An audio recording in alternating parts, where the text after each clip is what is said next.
Okay, so ako mo'y mamulong sa ikaunang nga pulong ng sulti ni Jesus na makita diya sa Juan Kapitulo 19, versikulo 30. Kung akong pagasugdon og basa sa 29. Ang pulong sa Ginoo nagaingon, dito may usa ka panaksan nga puno sa suka ug gitunlog nila ang spungha sa suka ug gibutang sa usa ka sanga sa isuko ug giisa nila ini ngadto sa iyang baba. Human nakatilaw si Jesus sa suka, maingon siya, natapos na. Unya, miduko siya o namatay. Let us pray.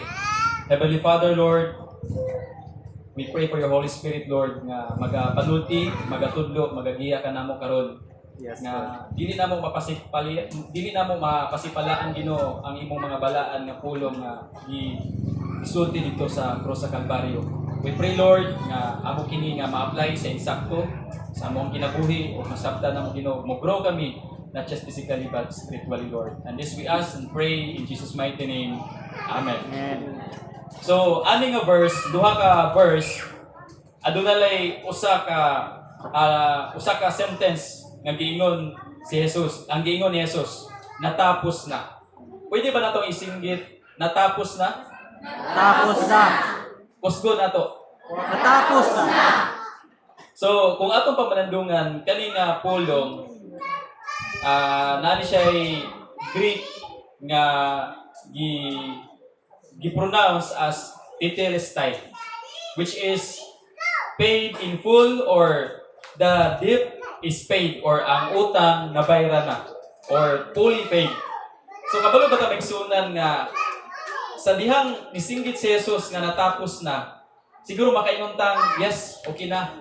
Pero ang iyang naagyan, sa wala pa siya makasulti ni Ana, sayon ba? Dili. Sayon ba ang iyang naagyan sa wala pa siya musulti ani or musinggit ani, sayon ba? Dili. No, kung atong i-relate sa ato pod nga kinabuhi, ang ipasabot ni Jesus, na-accomplish na niya ang iyang purpose sa pag-anhi nining kalibutan tungod kay sa iyang pag-anhi, ang iyang purpose mao ang pagbayad sa ato ang mga kasalanan. O ang pagbayad sa sala sa usa ka tawo dili sayon kay daghang yung mubabag ana, daghang gyud nga mututol ana labi na ang mga tawo nga wala kasabot, daghang yung mubabag. O usa sa nahitabo ni Jesus nganong wala siya maka-experience og kanang hamugaway sa iyang tapos sa iyang buluhaton, kundili nagkalisod-lisod siya sa iyang kahimtang tungod kay sa iyang pag-ani ang iyang mga kaugalingong katawhan gani mismo wala mudawat kaniya. Unang kaning ginatawag og natapos na, usa ni siya sa ginatawag bitaw og kanang victory or victorious shout nga taliwala sa imong pagsinggit nga natapos na sa tago o sa ulahian na ay mga kasakitan nga ato ang na-experience. O na-experience po ni Jesus ang betrayal, denial, o bisan gani ang iyang mga kaugalingong maigsuon usa sa mga wala mutuo kaniya. So even sa ato ang kinabuhi, sa una wala pud ta mutuo ni Jesus. Amen? So sa ato ang kinabuhi karon unsa may labot nato kung moingon si Jesus nga natapos na. Inay mong tapad, unsa labot nimo? Diba? Kasi labot na ako kung may si Jesus nga natapos na. Unang usahay, tungod kay wala ta makasagot kung unsay labot nato, mao nang wala tay pakialam ay tungod sa pagpaminaw sa 7 last word. Ay sila na, ilahan na. Pero kay nakasabot ka, mao nang niingon ka nga labot day ko. Amen? Appeal ka. Nganong niingon si Jesus Christ, it is finished tungod kay giluwas na ta. Dili kay karon. Kung dili 2,000 years ago kay usahay sa gawali pa kaganihan niingon nga kuan ron dilansang ron ang Ginoo. No? Dilansang Ginoo, patay daw ang Ginoo, munang dili daw ta maglaag-laag. Pero humana ang pagkamatayo ni Jesus dito sa cross sa Kalbaryo. So ang ato masabtan karon igsuonan nga gihumanan Jesus ang iyahang trabaho dito sa cross sa Kalbaryo alang sa kapasayloan sa ato ang mga kasalanan o ang mga old covenant sacrifices natapos na dito. Ang mga karniro, ang mga tukmo, ang mga kalapati, ang mga baka nga ighalalad, humanaghalad pinaagi ni Kristo Jesus o ang mga propesiya may tungod kang Jesus natapos na ang tanan. O ang pag-ani ni Jesus mao ang pagdala og kaluwasan nga gipasabot sa ato ang kinabuhi nga ang atong kaluwasan karon dili na pinaagi sa ato ang mga buhat kun dili pinaagi sa pagtuo nga atong maangkon sa pagtuo ni Ginoong Hesukristo. Mm. Amen? According sa taga-Episo chapter 2 verse 8 to 9, kay pinagi sa pagtuo naluwas kamo tungod sa grasya sa Dios, dili kini inyong buhat kun dili gasa sa Dios. Busa walay makapasigarbo niini sanglit dili man kini bunga sa inyong mga paningkamot. So ang kaluwasan nga ato ang nadawat karon, gituuhan o gilauman karon, dili ni tungod kay maayo ta or gibuhat nato ni di tungod kay naay gibuhat sa Jesus dito sa krus sa Kalbaryo. Amen. Amen. Apan kini makuha lang nato ni kung mutuo ta. And according sa 1 Corinthians chapter 5 verse 7 to 8, isalikway ang daang patubo aron maputli gayud kamo. Unya may sama kamo sa bag-ong minasa nga walay patubo sama sa matuod ninyong kahimtang. Kay si Kristo ang nating karnero sa kasaulugan sa pagsaylo gikahalag na. Dili karon kun dili 2000 years ago. Sa verse 8 busa himuon nato ang kasaulugan sa walay paggamit sa pan nga sinambugan sa daang patubo nga mao ang patubo sa sala ug kalaw-ayan. Kun dili sa pan nga walay patubo ang pan sa kaputli ug sa kamatuoran. Kung ato abit ang itan-awon ang mga kasaulugan karon usahay makapamalandong punta naay lain-laing klasik kasaulugan. Naay mga kasaulugan nga mura bitaw ilahang giyaga-yagaan si Jesus. Mm. Naay kasaulugan nga instead nga si Jesus gilansang sa krus, si Jesus na noon mo'y namunal. Napo Jesus nga gilansang gibunalan, wa siya kagwanta namati. Kita mo ana sa Facebook. Yaga-yaga na no. Napo Jesus nga samtang gakuan bitukar man tong worldly song kasayo-sayo po ni Jesus. Na. So kung ato imagine nagsuunan atong sabton pag-ayo kung unsaon nato pagsaulog ang ginatawag og Passover, which is diha kang Kristo maayo ang sa mga Tagaluka kabalo mo unsa ni diha kang Kristo maayo ang Pasko. Paska. Paska. Meaning aning Passover, Paska or kana sa Hebrew sa Greek Paska, which is Passover. Diha ang Kristo maayo ang atong Pasko kay sa unang panahon gahalad og karniro ang giyon sa Bible igo ra tong nagtabon pero mawala. Pero diha ang Kristo, ang dugo ni Kristo wala lang nagtabon kundi naghugas. Amen. Munang atong mga sala nga gitago-taguan ron, muduol ta kang Kristo kay diha kang Kristo hugasan na. Amen. Pero kita rin magtago-taguan na moabot ra gyud ang panahon nga mugawas ra na. Amen. So kung gihuman na ni Jesus dito sa cross ang tanan nato nga mga problema unsa may gihulat sa Ginoo. Una naka-realize ko ganiha. Kung kita mao Jesus, kaya dagay nato tong iyang mga pag-antos. Dili lang. Dito na ko na-realize nga grabe kayo ang sacrifice ni Jesus dito pagpadulong niya sa cross. Munang kung gihuman na ni Jesus ang mga problema nato, usa may gihulat sa Ginoo kanato. Si Jesus gatudlo ang Amahan nangitag worshipper, ang true worshipper, which is sa diha nga gihuman na ni Jesus ang tanan, ang gihulat sa Ginoo nato nga mosimbat Mm. Amen. Amen. Usahay kay man nato masabtan. Kay humana bitaw bayad ni Jesus sa akong mga sala, di na ko mosimba. Ang giulat sa Ginoo nato kay humana man nagbayad ang atong mga sala, mosimba ta. Og sa wala pa siya mukayab dito sa langit migsunan, naa siya gisugo. Unsa may ang sugo? Sa mga pastor nakabalo ang mga pastor unsa man to? Go. And make disciples. Go. No, unlike disciple. Nga kinahanglan mulakaw ta. Wala ka pasabot kay gihumana ni Jesus ang tanan, wala tay buhaton. Ang gisugo ni Jesus nga mong mulakaw ta aron atong isangyaw nga gibayran na ni Jesus ang ato ang mga kasalanan. Magkinabuhi na tang gawas nun. Gawas nun na batatanan? Amen. Wala ko gapasabot nga gawas nun nakagikan sa imuhang tanang utang sa mga linding. Ang akong ipasabot, gawas nun nakagikan sa sala, gawas nun nakagikan sa mga tunglo. Mao magkinabuhi tang gawas nun na ayaw na itong baliki. Inay mo tapad, ayaw nagbalik. Ayaw nagbalik. Sa mga binuhatang nagagapos nimo. Naay mga panahon sa atong kinabuhi nga sa diyang gigapos ta, gitangtangan ta sa Ginoo. Pero usahay, kita mismo mo gagapos sa ato ang kaugalingon. Oh. Kaya nga naman, kanang usa ka tuig nimong naanad ka ana, murag wa na nay laming biyaan. Wala. Di ba? Oh. Example, di kan kas kangit-ngit, abrihan ka drikta, basulawan ka. Munang usahay, tungod sa kasulaw, mupiyong ka o balik. Munang dagan sa mga tao nga nakalitan, mas prone sila balik sa karaang kinabuhi. Unang ang gipakita sa Ginoo bitaw nato usay man gud, usay ang tao dili na lamang mo padayon og simba kay diha sa simbahan daghang himantayon. Di ba?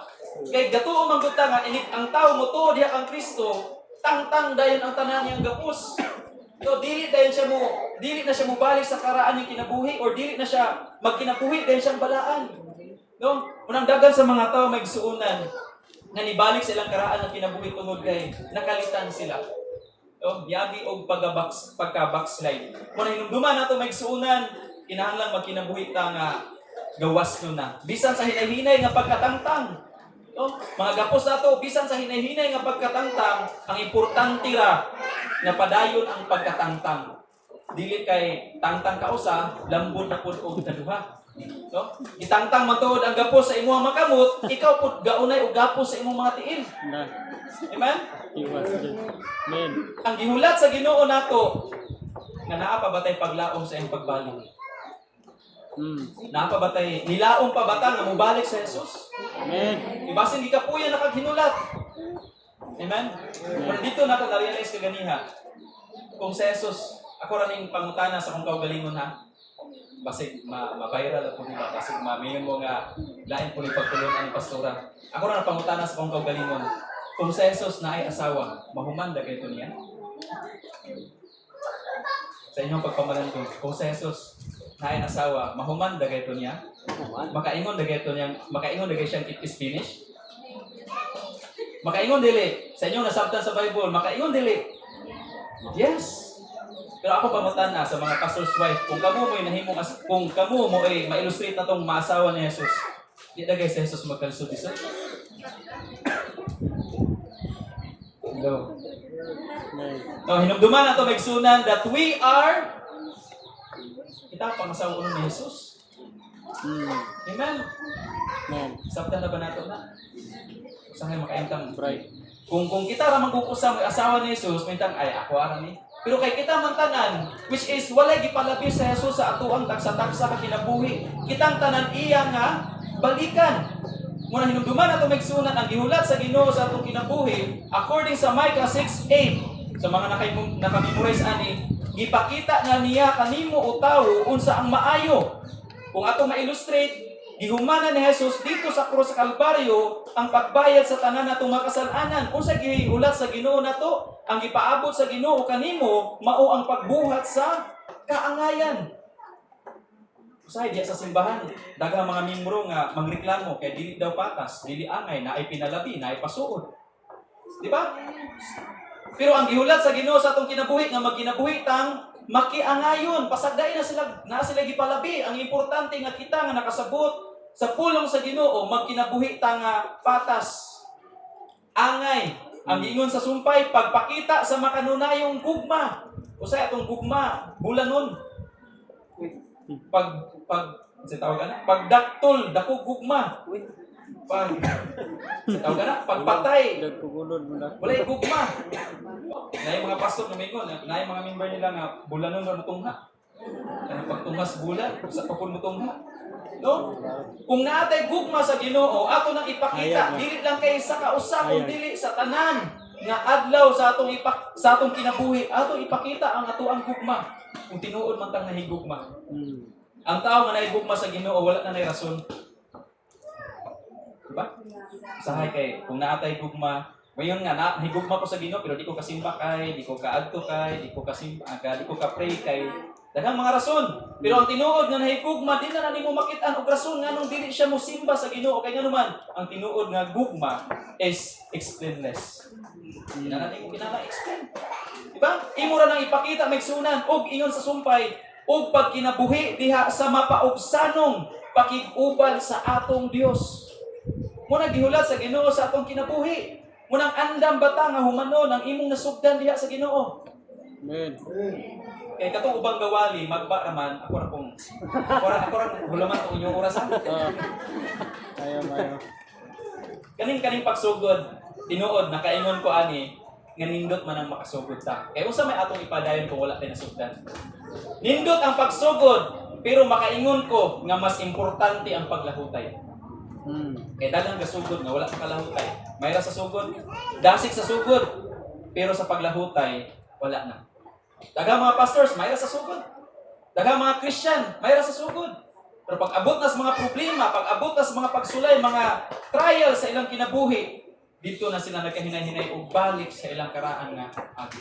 Kaya hinugduman ato may igsuunan, andam ba ka nga imong humanon kung unsa imong nasugdan diha sa Ginoo? Amen. Mga pastors, andam ba ka? Andam ba ta? Taliwala sa pagmahal sa mga gasolina, andam ba ka mag-ministry? Bisag mula ka malaman. Amen? Amen. Mga members sa church, nagasalig ka o sa motor, dili mo simba kay way gasolina. Di mo simba kay flat ang ligid. Andam ba ta nga humanon ang atong pagpangalagan sa Ginoo? Amen? Hopefully ang atong response sa Ginoo nga ato pong tiwason kung sa atong nasugdan nga anak kaniya.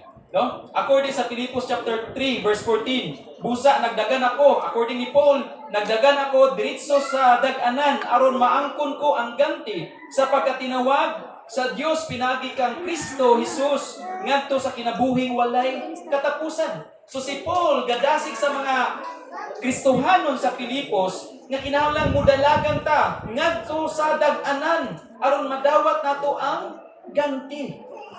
O ingon diya sa Hebreo chapter 12 verse 1, busa kay gilibutan man kita niining dakong pundok sa mga saksi, isalikway ta ang tanan nga nakababag kanato ug ang sala nga naghawid kanato pag-ayo, daganon ta nga matinud-anon ang lumba nga atong gisalmutan. Kinahanglan tang naing sa likway. Ngano ang tao dili daling makahuman sa iyang gibuhat tungod kay daghang gigunitan. Example, galuto. Ngano ang tao dugay makaluto kay daghang gibuhat nga dili importante. Ngano usahay sa simbahan, daghang mga tao nga dili makahuman sila mga bulwaton kay instead magtrabaho, unahon ang tabit. Diba? Nganong usahay ang trabaho dili mahuman dayon tungod kay usahay gipasagdan ang uban gasigirag bantay. Unang alaot ang simbahan kung makamembro puro himantayon. Kasi bantayan na iba, no? Kung ngay makita diya plato sa tubangan, isa dagay mo hipo sa ano ron. Isa dagay. Ya si pastor pud naman tawo na. Si pastor gatoy-toy para sa pastor. Para mga member maghuna-una sa mas pastor no man ka paninhig, wala man ni kakuan, wala man ni kakuan. No? Dili kaya tanan maigsunan sa usa. Or dili kaya sa pastor nga siya ra tanan mulihok. Munang kung ang usa ka pastor, siya ray maglihok halos sa tanan, prone na siya sa kabugat. Amen? Mabugatan na siya. Sa wala ra na makita sa mga membro, pero makita ni muna sa iyahang kinabuhi. Di ba? Kung ang karabaw hasol pag-ayo sa trabaho, unsa may makita nimo sa karabaw? Prone kayo sa mga sakit-sakit, no? Magluya, no? Dili katubo. Di ba? So hinungduman nato maigsuonan nga aron madali ang trabaho, kinahanglan natong tabangan, kinahanglan nato nga ilahutay hangtod sa hangtod. Kay according sa Book of Revelation chapter 2 verse 7, busa kun may dalunggan ka, pamatia ang giingon sa espiritu ngadto sa simbahan, kadtong mudaog hatagan sa katungod sa pagkaon sa bunga sa kahoy nga naghatag og kinabuhi nga anaa sa tanaman sa Dios. Ang hinumduman ato maigsuonan kadtong mudaog. Ngayon tapad kadtong mudaog. Atong madaog. Dili lang tong kadtong nisugod. Kinahanglan tang mudaog maigsuonan. No? Kung atong imagine samtang si Jesus gapasan sa cross sa Kalbaryo na ay gabunal niya. Siguro katong cross bugat kaayo to maigsuonan kay sulit kay itong kahoy. Gaagi siya aning mga dalan nga siguro na ay mga bato-bato. Init kaayo. Pero ngano wala man to give up ni Jesus. Actually, sa wala pa to gidakop si Jesus, si Pedro niingon na gani nga Ginoo, kung mo sugot ka, paulanan na to kalayo ning mudakop nimo, di ba? Pwedeng dili mahitabo nga malansang si Jesus dito sa krus sa Kalbaryo. Pero ato makita nga iya mismong gitugian ang iyang kinabuhi diha sa mga pag-antos. Kay kita mismo sa atong kaugalingon wala tay mahimo. Di ba? So kung atong pamalandungan may suunan, kung nakasugod ka sa pagpangalagad, makaagi tag mga pag-antos. Kay ang giingon ni Jesus, kung ang agalon, kung ang magtutudlo gilutos, ingon man pud ang iyahang sumusunod. Unang usahay, daghang mga tao nga gi-expect nila nga pag mag-Christian sila hayahay ang kinabuhi, peaceful ang kinabuhi. But gi-remind ta sa pulong sa Ginoo nga diha sa pagpangalagad naa tay mga butang nga angay nga ilahutay. Aron nga sa katapusan, ingnon ta ni Jesus sa Matthew chapter 5 verse 23, maingon ang iyang agalon, maayo og buutan ka og matinumanon nga sulugoon, kay kasaligan man ka sa diyutay, pialan ko ikaw sa daghan, dali sulod ngari og ambit sa akong kalipay. So kung ato hinduman migsuunan, ang gipaabot nato nga mga pulong nga isulti sa Dios sa ato ang kinabuhi nga ingnon ta good and faithful servant. Kung sa atong kinabuhi migsunan, padayon ta taliwala sa mga kalisdanan, mga pag-antos sa ato ang kinabuhi. Let us pray. Heavenly Father, thank you Lord God nga imong gidaog dito sa krus sa Kalbaryo, imong gihuman ang tanan nga mga butang nga dili namo kaya Ginoo.